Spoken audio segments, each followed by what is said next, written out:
Please be seated. The Principal Secretary, State Department for Basic Education, Dr. Belio Kipsang. The Principal Secretary, Department of Higher Education and Research, Dr. Beatrice Nyangala. The Chairperson, Kenya National Examination Council, Professor Julius Nyabundi. Chairperson, Teacher Service Commission, Mr. Jamlek Muturi. The CEO, Kenya National Examination Council, Dr. David Njengere. The NEC Council members present. The senior government officials from the Ministry of Education, Ministry of Interior, and all other government ministries present. Representatives of education-related unions and associations, members of the press, ladies and gentlemen, good morning. For the first time in more than 30 years, I stand here today to speak about a secondary school subsector which henceforth faces a massive transformation arising from the first implementation of the competency-based education. I say this because the exit of the 2024 Kenya Certificate of Secondary Education examination candidates from our high schools and absence of Form 1 class in 2025 now means that we have a trimmer senior school section of classes ranging from Form 2 to Form 4. In sync with these changes, our first cohort of CBE learners who joined grade 9 this year will be transitioning to grade 10 in 2026, calling for an urgent and formidable measure to ensure our senior schools are ready for the CBC pioneers. With the release of the 2024 KCSE results today, we have started a gradual phase-out of an examination that has been offered for 35 years, with the last one expected to be held in 2027. I therefore wish to immensely thank all our education sector stakeholders who have year after year put their best foot forward to ensure they adequately prepare our KCSE candidates to administer the annual examinations ever so successfully and smoothly. Today, we are releasing the 2024 KCSE examination results for the 962,512 candidates, all of whom we have cleared to join various higher learning institutions to pursue careers of their choice. For in our education system, we have created space for all our KCSE graduates, irrespective of their grades, in line with our government mantra of leaving no one behind. With immense gratitude, I register my appreciation to His Excellency the President Dr. William Ruto for entrusting and fully supporting our team to implement critical reforms in the education sector. Given that the education sector impacts each household at an individual level, I have promised to meticulously lead the sector in the rollout of the reforms proposed under the Presidential Working Party on Education Reform with precision and success.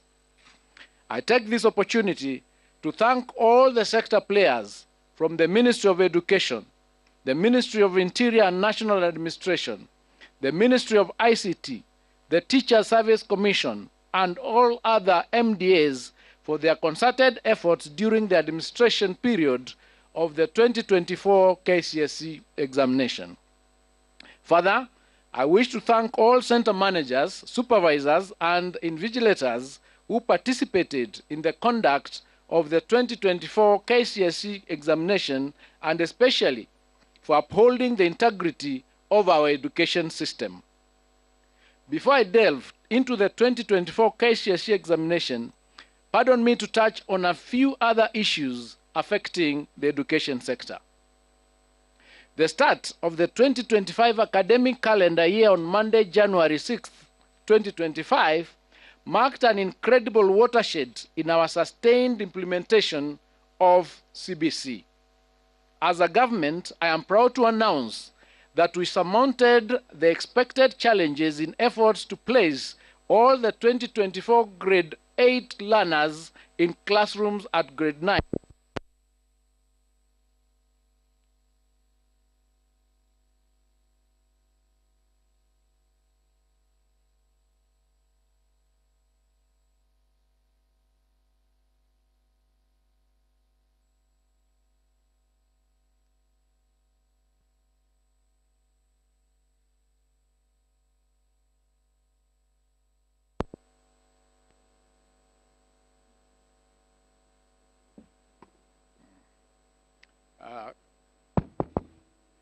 Thank you. I think I should take that again.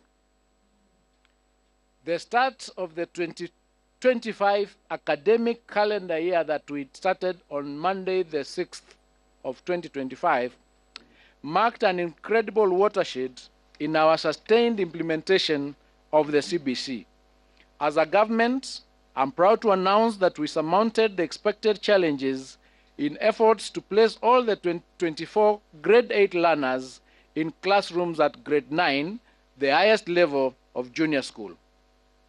As we speak now, we have constructed 14,500 classrooms for our grade 9 learners, and we are set to achieve the target of 16,000 by the end of this month.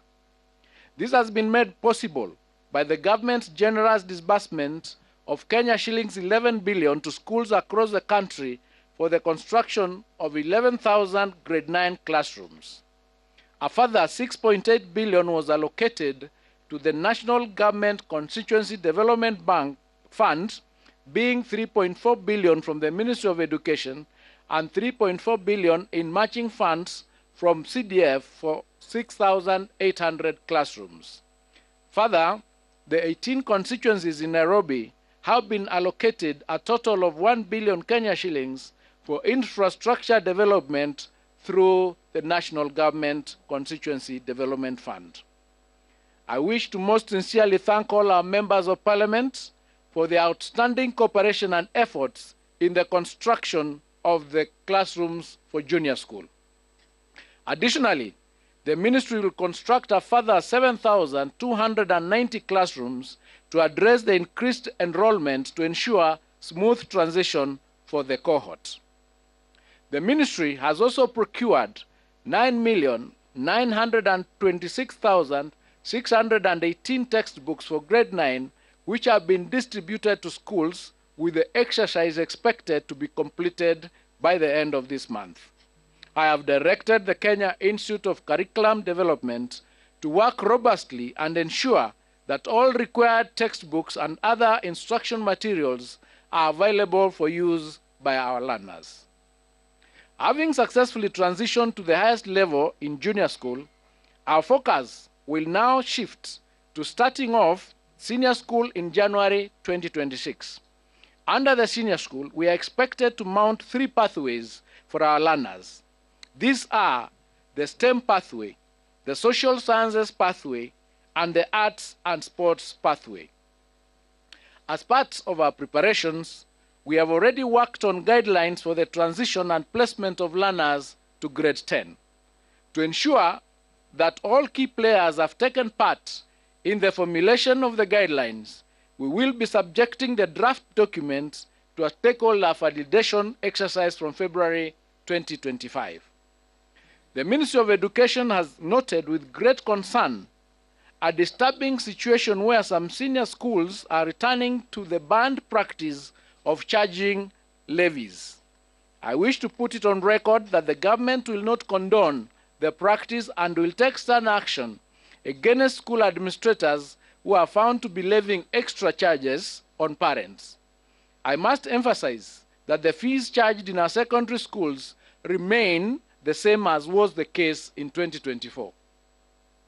As promised last week, the Ministry of Education is liaising with the National Treasury to ensure that 48 billion Kenya shillings capitation grants for our primary, junior and secondary schools levels for Term 1, 2025 are disbursed using the data captured under our National Education Management Information System.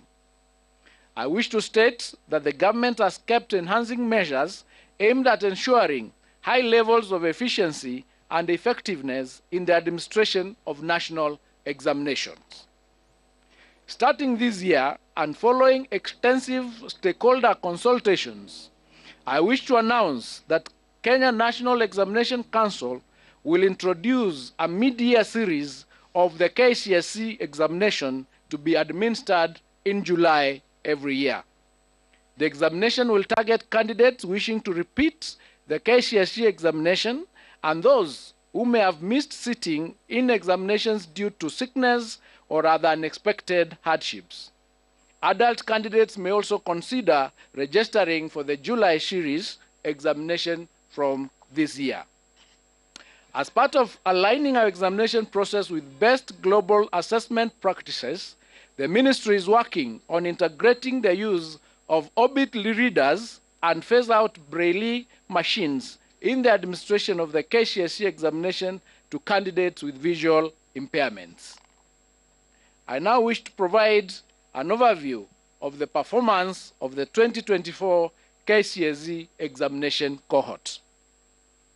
During the 2024 KCSE examination, a total of 962,512 candidates sat the examination compared to 899,453 candidates in 2023.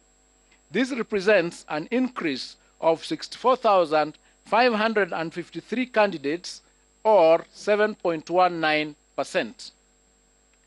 Out of the candidates who sat for the 2024 KCSE examinations, 480,310 were male, while 482,202 were female, representing a 49.9% and 50.1% respectively. This is the first time since inception of KCSE examination that female candidates are more than the male candidates. During the year 2024, the KCSE examination, 14 counties had a significant entry of more male than female candidates. These counties include Garissa, which had 62.8% against 37.17%. Mandera, 63.83% against 36.17%. Wajir had 60.27% against 39.73%. Turkana had 59.64% against 40.36%. Samburu had 53.41% against 46.59%.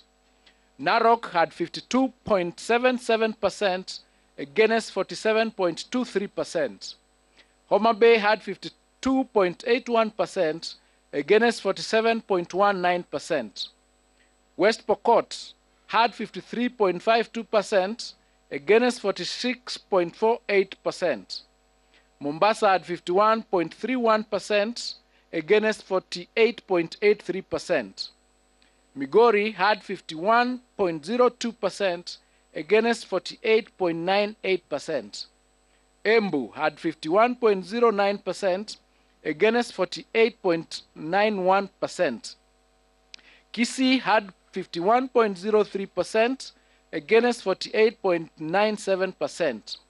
Nyamira had 51.39% against 48.61%, and Baringo had 51.67% against 48.69%.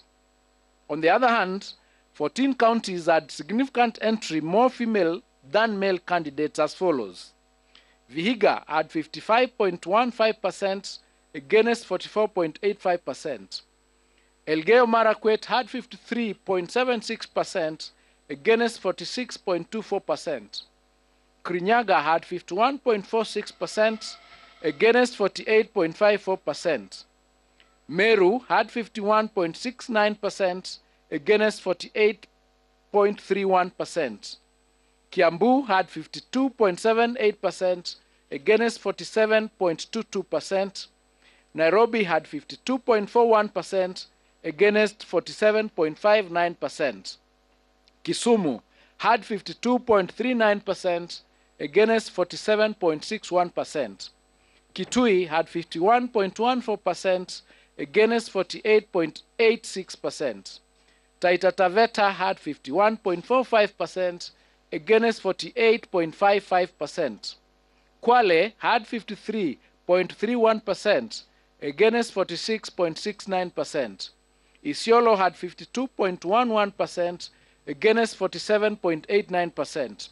Tharaka Nithi had 52.06% against 47.94%. Kakamega had 51.80% against 48.20%, and Washingishu had 51.06% against 48.94%. The number of candidates aged between 16 and below increased from 16,040, which is 1.776% in 2023, to 20,546, which is 2.129% in 2024.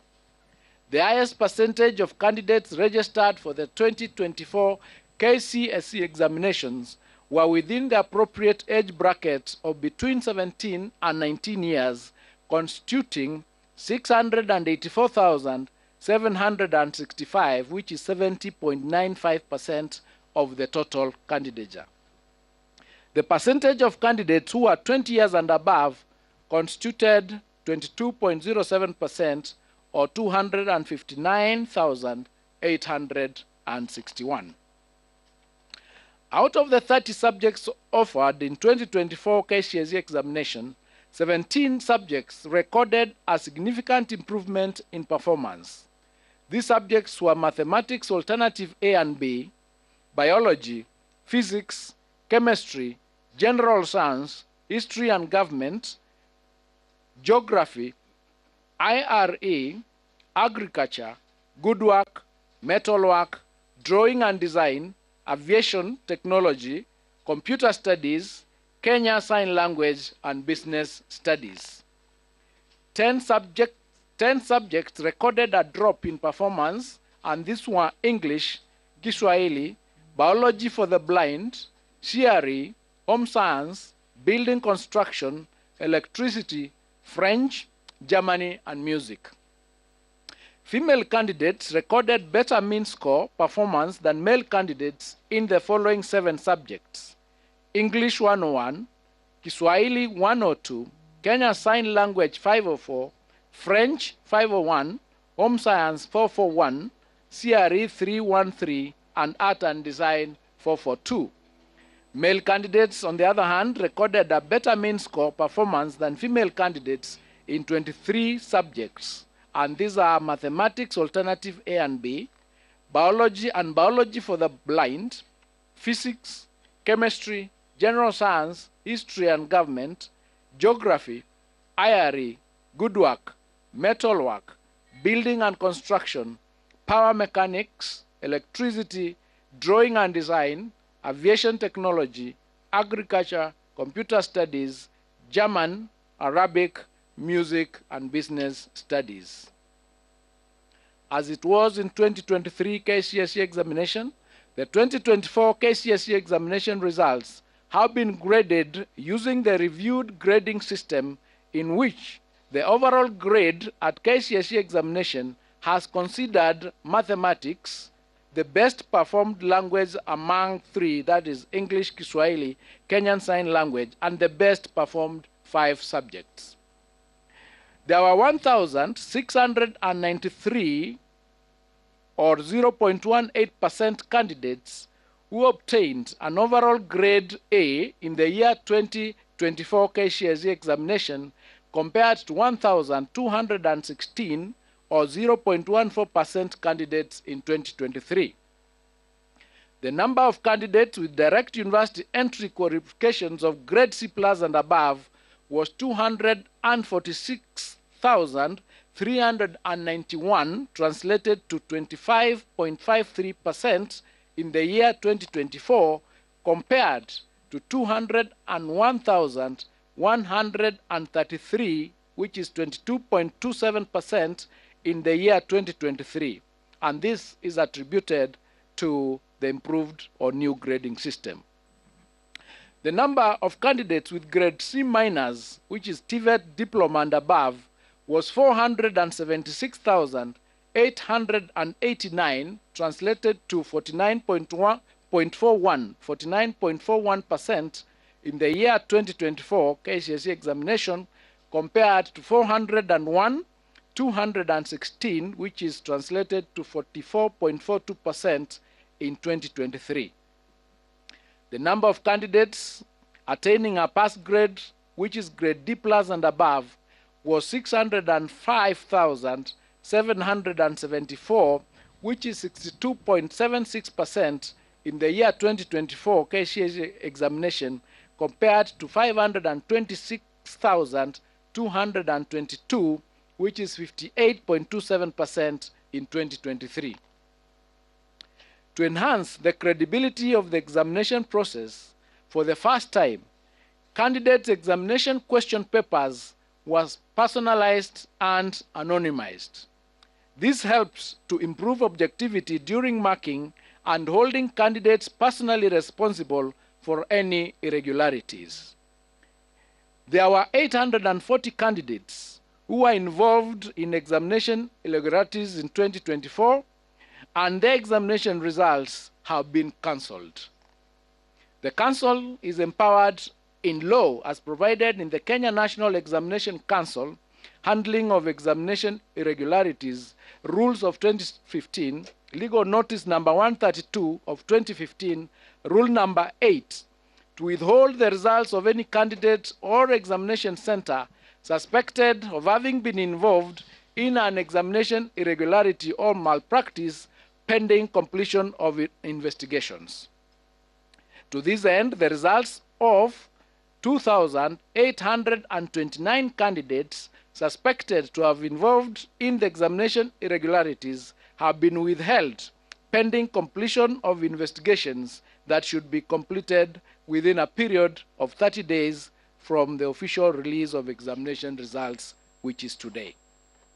It is unfortunate that a few contracted professionals and teachers are still insistent on ruining the future of our learners by subjecting them to examination malpractices.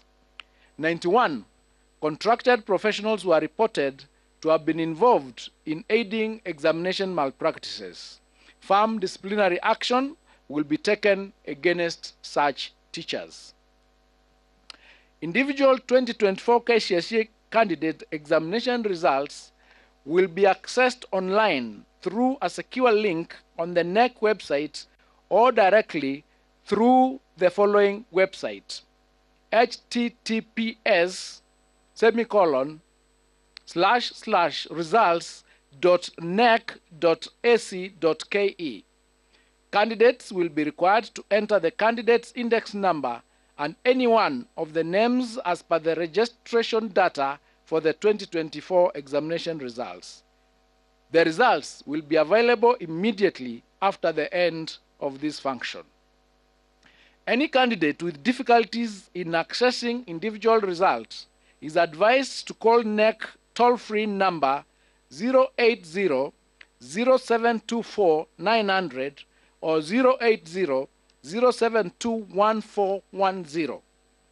It is now my humble duty and privilege to declare the 2024 KCSE examination results officially released. I wish all the candidates success in their future endeavors, and I wish all of you a happy new year 2025. Thank you and God bless you.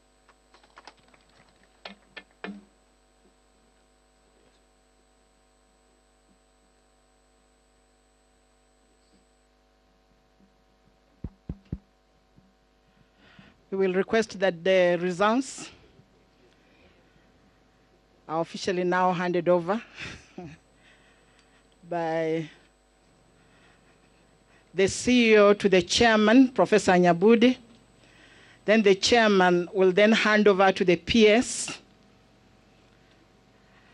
And of course, you can see the PS higher, handing over also and ready to receive to the CS. Can we put our hands together to appreciate that gesture? Thank you very much. And now we are ready to transition the learners to their next phase of life.